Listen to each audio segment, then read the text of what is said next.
इस भाग में हम लेंगे कक्षा 10वीं विज्ञान संक्षारण और साथ में लेंगे मिश्र धातु। तो पहले हम संक्षारण किसे कहते हैं इसके बारे में अध्ययन करेंगे। तब क्रियाशील धातुएं जैसे जिंक, एल्युमिनियम, लोहा शीघ्र ही ऑक्सीजन तथा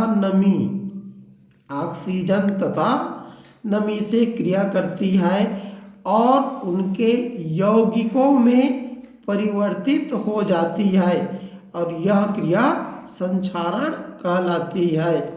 उदाहरण के लिए लोहे की ऑक्सीजन और जल से क्रिया होने पर हाइड्रेट आयरन ऑक्साइड बनता है जो लोहे के ऊपर परत के रूप में जमा होने लगता है जिसे जंग लगना या जंग कहते हैं। लोहे पर जंग लगने के लिए ऑक्सीजन और नमी का होना आवश्यक है, लेकिन जंग लगने पर अन्य कारकों का भी प्रभाव पड़ता है जैसे लवण या अम्लों की उपस्थिति, अर्थात वातावरण में क्या होगी, लवण रहेगा या अम्ल रहेगी। तब इसकी उपस्थिति में जंग अधिक शीघ्रता से लगता है। अब आते हैं यहाँ पर हम कौन कौन सा कारक है जो संक्षारण को प्रभावित कर सकता है। तब यहाँ पर मुख्य पॉइंट हम लेकर चलेंगे। धातु की प्रकृति संक्षारण लगने की दर को प्रभावित करती है। अधिक क्रियाशील धातुओं पर संक्षारण शीघ्र होता है। इसी तरह से दूसरा में हम देखेंगे तब वायुमंडल में अशुद्धियों तथा परिवेश के पीएच मान में परिवर्तन से भी धातुओं के संक्षारण दर में परिवर्तन होता है। तो ये तो दो कारण है जिसके कारण संक्षारण की जो दर है वह क्या होगी, प्रभावित होती है, अर्थात तेजी से धातुओं में संक्षारण होने लगता है। अब आ जाते हैं हम आखिर ये संक्षारण अर्थात जंग जो लगता है उसको हम नियंत्रण कैसे करेंगे। तब इसको नियंत्रण करने के लिए कुछ उपाय करते हैं। तब लेकर देखते हैं यहाँ पर जंग लगने अर्थात संक्षारण को नियंत्रित करना। तो जैसे हम पहले बतला चुके हैं कि संक्षारण के लिए क्या होती है, हवा और पानी अर्थात नमी युक्त वायु सबसे ज़्यादा कारक है। अतः हवा और पानी की उपस्थिति में लोहे पर जंग लगता है। अतः अधिकांश जंग रोधी विधियों में धातु का हवा और पानी से संपर्क को रोका जाता है। तो नियंत्रित करने के लिए अर्थात जंग लगने या संक्षारण को नियंत्रित करने के लिए हमें क्या करना पड़ेगा, तो जो भी धातुएं रहेगी उसको धातु को हवा और पानी से संपर्क न हो ऐसी व्यवस्था करना पड़ेगा। अतः यहाँ पर हम क्या करेंगे, धातु तथा वायुमंडल के मध्य जंग रोधी परत लगाने की क्रिया को हम क्या कहते हैं, रोधिका रक्षण कहलाती है, जिसमें लोहे पर पेंट या ग्रीस लगाया जाता है। अतः हम क्या करेंगे, जंग लगना या संक्षारण को नियंत्रित करने के लिए हम ये चाहेंगे कि धातु तथा वायुमंडल के मध्य कोई संपर्क ना हो, अर्थात ऐसे को हम क्या कहते हैं, जंग रोधी परत, दोनों के बीच एक परत लगा देते हैं। अर्थात सरल शब्दों में कहोगे तब क्या होती है, धातुओं के ऊपर एक परत लगा दिया जाता है। इसी को कह रहा है धातुओं के ऊपर जंग से बचाने के लिए एक परत लगाते हैं और परत लगाने की क्रिया को रोधिका रक्षण कहते हैं। और जैसे लोहे में क्या होती है, पेंट या ग्रीस लगाया जाता है। इसी तरह से विद्युत लेपन द्वारा भी लोहे के ऊपर टिन, निकल या क्रोमियम जैसे धातु की परत चढ़ाई जाती है। तब यहाँ पर हम तो सामान्य पेंट या ग्रीस लगा सकते हैं। दूसरा हमारा पास विधि होता है विद्युत लेपन। विद्युत लेपन एक ऐसी विधि है जिसके द्वारा हम क्या कर सकते हैं, अन्य कम क्रियाशील धातु का हम परत लगा सकते हैं। तो इसी को कहा जा रहा है कि विद्युत लेपन द्वारा भी लोहे के ऊपर टिन, निकल या क्रोमियम जैसे धातु की परत चढ़ाई जाती है जिससे लोहे पर जंग नहीं लगता। इसी प्रकार जंग से बचाने के लिए और बहुत सारे विधियां हैं, उनमें हम लेकर चलते हैं आगे। अधिक सक्रिय धातुओं का उपयोग करके भी धातुओं को संक्षारण या जंग से बचाया जा सकता है और यह प्रक्रिया उत्सर्ग रक्षण कहलाती है। याद रखना, अगर हम धातुओं के ऊपर अन्य सक्रिय धातु का परत लगा लेते हैं तब ये प्रक्रिया क्या कहलाती है? उत्सर्ग रक्षण कहलाती है। उदाहरण के लिए देखते हैं कि लोहे की वस्तुओं के ऊपर जिंक की पतली परत चढ़ाई जाती है और जिंक चढ़े हुए लोहे को गैल्वेनाइज्ड लोहा या GI, आप लोग देखे होंगे GI तार या GI वस्तुएं आती है, GI टीन आता है छत के लिए, उसका अर्थ क्या होता है? G का अर्थ होता है गैल्वेनाइज्ड और I का होता है आयरन, इस तरह से गैल्वेनाइज्ड लोहा कहते हैं। अब यहाँ पर जिंक लगाने से क्या फायदा होता है? तो जिंक लोहे से ज़्यादा क्रियाशील है, अतः वह ऑक्सीजन से क्रिया करके ZnO की मोटी परत बना लेती है जिससे लोहा जंग लगने से बच जाता है। तो इस तरह से क्या होती है? इस विधि को हम क्या कहते हैं? उत्सर्ग रक्षण विधि कहते हैं। अब और आगे आते हैं कि जंग या संक्षारण से बचाने के लिए और क्या उपाय कर सकते हैं। तब इसी को आगे बढ़ाते हैं हम। कुछ धातुओं में जंग रोधी विलयन लगाकर भी संक्षारण से बचाव किया जाता है। और जंग रोधी विलयन क्या है?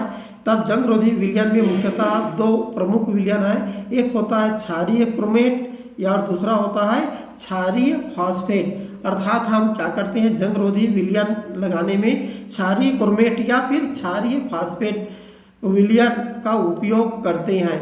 तब इसको हम लेप के रूप में लगा देंगे, तब क्या होती है? ये जंग रोधी परत बना लेती है और इस तरह से धातुएं क्या होती है?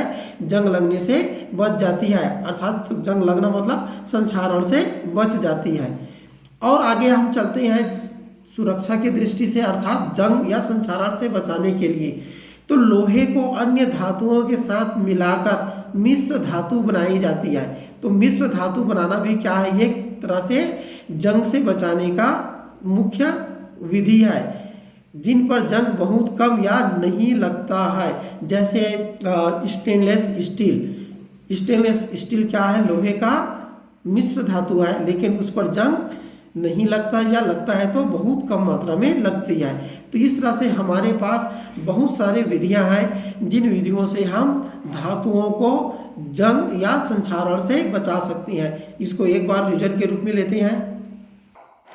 अतः जंग लगना संक्षारण को नियंत्रित करने की जो प्रमुख संक्षेप में लेंगे तब विधियां हो जाती है। एक होता है रोधिका रक्षण, दूसरा जो विधि होती है विद्युत लेपन।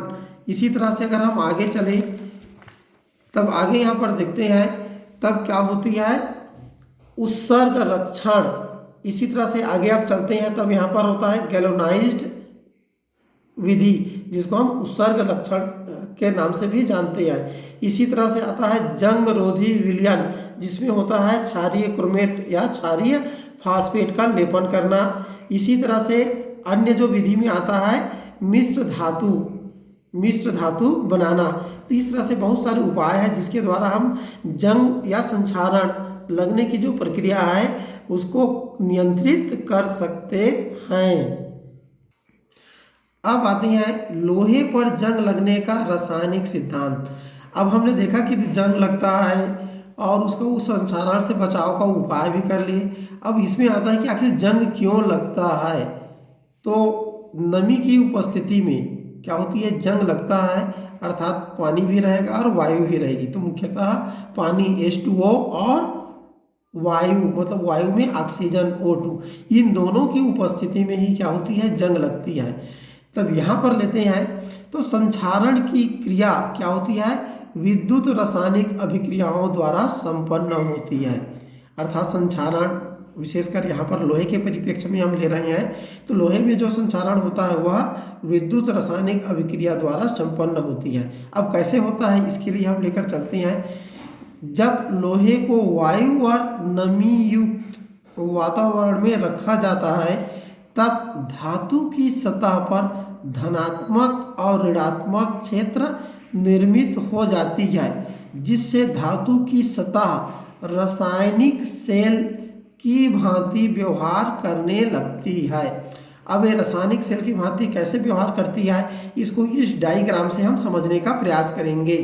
तब ये जो डायग्राम दिया गया है इसमें ध्यान से देखोगे, ये जो ऐसे करके नीचे भाग बतलाया गया है, ये लोहे का पर्दा है, लोहे का पर्दा है। और यहाँ पर हम लेते हैं वायु और नमी, मतलब पानी रहेगा और वायु रहेगी। तब इतना भाग को हम यहाँ पर ऐसे करके दर्शा रहे हैं, ये क्या है, बूंद है, मतलब पानी है यहाँ पर सतह पर लगा है, और लेकिन इसके आसपास क्या है, वायु है। तब बूंद के अंदर क्या होती है, ऑक्सीजन की कमी रहती है, और बूंद के बाहर देखें तब क्या होगी, O2 की अधिकता रहेगी, क्योंकि यहाँ पर वायुमंडल है, मतलब वायु का जो ऑक्सीजन है। अब यहाँ पर देखते हैं तब क्या होता है, जो धातु की सतह है, बूंद के अंदर ऑक्सीजन की जो कमी रहेगी, यहाँ पर वास्तव में कम ऑक्सीजन रहता है बूंद के अंदर देखें तो ऑक्सीजन की कमी रहती है। तब यहाँ पर क्या हो जाता है, जो लोहा है, लोहा क्या करता है, वह Fe++ अर्थात 2 इलेक्ट्रॉन दे देती है, और इतना भाग क्या कार्य करता है, एनोड का कार्य करता है। अर्थात इस तरह से ये क्या हो जाएगा, 2 इलेक्ट्रॉन देकर फेरस आयन Fe++ बना लेती है ये। और यहाँ पर दूसरा जो भाग है जस्ट उसके पास में, जहाँ वायु की अधिकता है, अर्थात वायुमंडल के संपर्क में है, तब यहाँ पर देखो कुछ भाग पानी से है और कुछ भाग ऑक्सीजन से है। तो यहाँ पर जो ऑक्सीजन युक्त जो रहता है वो क्या करती है, पानी और यहाँ पर जो ऑक्सीजन है ये आपस में मिलकर क्या बना लेता है, ये OH- आयन बना लेती है, जो संपर्क में रहता है बूंद और वायुमंडल का जो किनारा रहेगा धातु के सतह से, ये क्या बनाता है, OH- बना लेता है। और ये जो OH- जो बनता है हाइड्रोक्सिल आयन, ये क्या करता है, ये चूंकि धातु है ये, तो यहाँ से इलेक्ट्रॉन को ले लेता है, और इलेक्ट्रॉन को लेने के पश्चात क्या बना देगा, ये फेरिक हाइड्रा ऑक्साइड बना लेती है। अब कैसे बनता है इसको हम समीकरण में देखेंगे। तब इस तरह से क्या होगा, ये Fe++ और क्या होता है OH-, तो इस तरह से ये क्या होगा, FeOH ट्वाइस, अर्थात क्या हो जाएगा, ये फेरिक हाइड्रा ऑक्साइड, या फेरस हो गए, ये 2 है, 2 और 3, तो यहाँ का फेरस हाइड्रा ऑक्साइड कहेंगे। और ये जो फेरस हाइड्रा ऑक्साइड है यह पानी और ऑक्सीजन की उपस्थिति में Fe2O3 और जल की जितनी अधिक मात्रा मिलेगी उसके हिसाब से हाइड्रेट, तो इस तरह से ये क्या बना लेता है, हाइड्रेट में परिवर्तित हो जाती है। अब इस समीकरण को हम एक अलग से अध्ययन करेंगे। जैसे हमने बताया कि पानी जहाँ अधिक रहता है वह भाग एनोड, और पानी कम रहती है अर्थात वहाँ O2 अधिक रहेगा, वह भाग क्या करे करता है, कैथोड की भांति कार्य करती है। तब यहाँ पर पानी अधिक रहता है वह भाग एनोड, व पानी कम अर्थात O2 अधिक रहता है, वह भाग कैथोड की भांति व्यवहार करने लगती है, और वहाँ पर क्या होती है, निम्न प्रकार से अभिक्रिया होती है। तब यहाँ पर देखते हैं एनोड पर, तो एनोड पर क्या होती है, जो लोहा होता है वह उस भाग का लोहा Fe++ के रूप में विलयन में चला जाता है। तो इसका समीकरण इस तरह से लिख सकते हैं आप, Fe क्या होगा, Fe++ 2E-, तो इस तरह से ये क्या होती है, इसका आयन बन जाती है। जैसे आप जानते हो लोहा क्या होती है, 2 इलेक्ट्रॉन देकर आयन उसका आयन बना लेती है। अब ये क्या होती है, कैथोड पर क्या होती है, तो कैथोड पर ऑक्सीजन की उपस्थिति में ये इलेक्ट्रॉन जल के अणुओं द्वारा ले लिए जाते हैं, और क्या बनता है, यहाँ पर OH- आयन बनाते हैं। तो इस तरह से ये जो इलेक्ट्रॉन जो आया, तो वो इलेक्ट्रॉन क्या करेगा, OH- आयन बनाएगी। तब इसको समीकरण को इस तरह से ले सकते हैं, 2H2O + O2 + 4E, मतलब 4 इलेक्ट्रॉन लेंगे यहाँ पर, और क्या होगा, हाइड्रोक्सिल जो आयन है माइनस, वो 4 मिल जाएगा 4 इलेक्ट्रॉन के कारण। अब एनोड पर जो बने हैं, फिर से आगे क्या होगा, एनोड पर जो बने हैं फेरस आयन, वो क्या होती है, हाइड्रोक्सिल आयन OH- आयन से क्रिया कर क्या बनाती है, ferrous hydra oxide FeOH twice बनाते हैं। तो इसके समीकरण को इस तरह से लिख सकती हैं, Fe++ + 2OH-, और क्या हो जाएगा, FeOH ट्वाइस। तो इस तरह से क्या हो गया, आयरन हाइड्रोक्साइड, इस नाम को क्या कहेंगे, आयरन हाइड्रोक्साइड कहते हैं, या फेरस हाइड्रोक्साइड ऐसा भी कहा जाता है। तो इसको याद रखोगे, आयरन हाइड्रोक्साइड।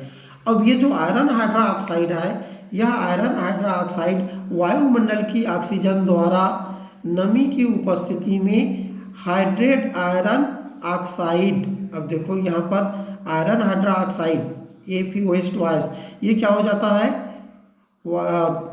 वायु में नमी की उपस्थिति में क्या होती है, अर्थात जल को और अवशोषित करेगी और हाइड्रेट आयरन ऑक्साइड बनाती है। तो हाइड्रेट आयरन ऑक्साइड को इस तरह से एक जनरल समीकरण लिखते हैं, तो ये क्या होगा 2ApOH2 plus 1/2O2 plus H2। तो यहाँ पर H2 को चाहो तो यहाँ पर X ऐसा लिख सकते हैं, ज़्यादा अच्छा रहेगा। तब क्या होगी Fe2O3 और X H2O।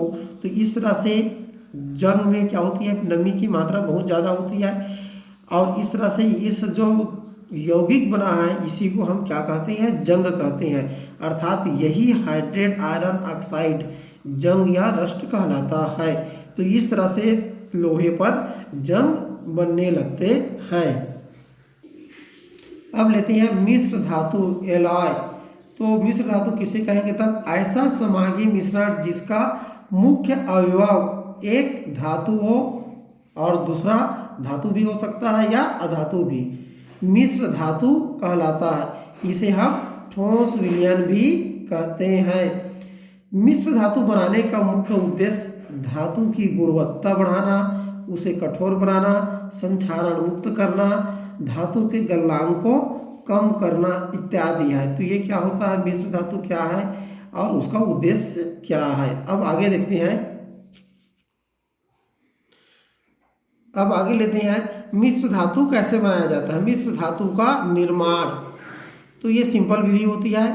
मिश्र धातु बनाने के लिए एक धातु को पिघलाकर उसमें अन्य धातु या अधातु तत्व का निश्चित अनुपात, याद रखना अलग अलग उद्देश्य के लिए बनाया जाने वाला मिश्र धातु रहता है, उसमें निश्चित अनुपात मिलाया जाता है। फिर इसे ठंडा कर मिश्र धातु प्राप्त की जाती है। तब इस तरह से हम मिश्र धातु बना लेते हैं। अब यहाँ पर जो मुख्यतः दैनिक जीवन में उपयोग या अन्य कार्यों के लिए उपयोग आने वाला जो मिश्र धातु होती है उसको दो वर्गों में वर्गीकृत किया गया है। एक पहला होता है लोहे युक्त मिश्र धातु, फेरस एलॉय के नाम से इसको जाना जाता है। और इस मिश्र धातु में मुख्य तत्व क्या होता है, लोहा होता है। उदाहरण के लिए लेते हैं तब स्टेनलेस स्टील, एल्निको या फिर स्टील, तो ये क्या कहलाता है, लोहे युक्त मिश्र धातु, फेरस एलॉय के नाम से जाने जाते हैं।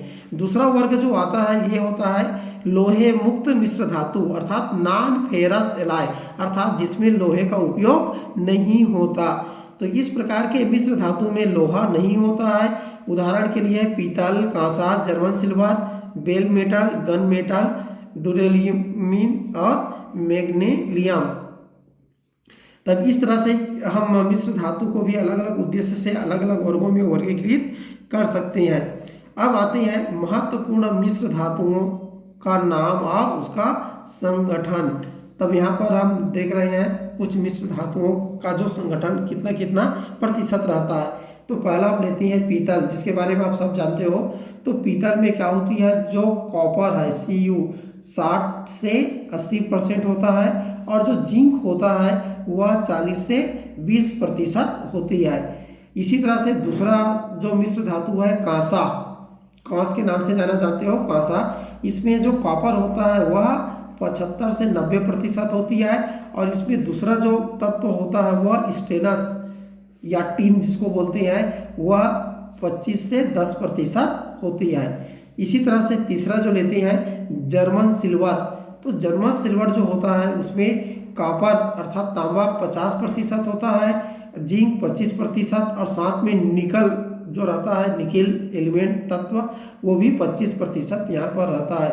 इसी तरह से आगे हम चलते हैं तब मैग्नीशियम में मुख्यतः क्या होती है, ये एल्युमिनियम का मिश्र धातु है। ये एल्युमिनियम 50% रहती है और एल्युमिनियम 95% रहता है 95% और 5% मैग्नीशियम रहता है।